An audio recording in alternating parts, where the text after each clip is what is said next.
asalaamaaleykum mooy nuyu nag sama xarit sama mbokku taalibi Cheikh muy Abdoul Aziz Ndiaye mu baax mi. Abdoul Aziz yow da nga bokk ci ñun ñu tudd la ku baax nga bokk ci ñi nga xam ne dañoo defar réew mi ñi nga xam ne dañoo apporter ci réew mi ay ñun say géwal dong lañu Abdoul Aziz ñun say géwal dong lañu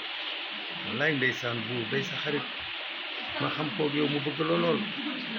seytaane moo bari doole rek waaye xam naa sa xol xam naa sa yërmande li ma lay wax rek mooy xamal na buur sa xarit la te it nag bëñ ak làmmiñ ñoo dëkk bu fekkoon ne dëkkuñu woon du ñu daje mukk waaye nag xam naa sa xol xam naa sa baax xam naa sa ngor Aziz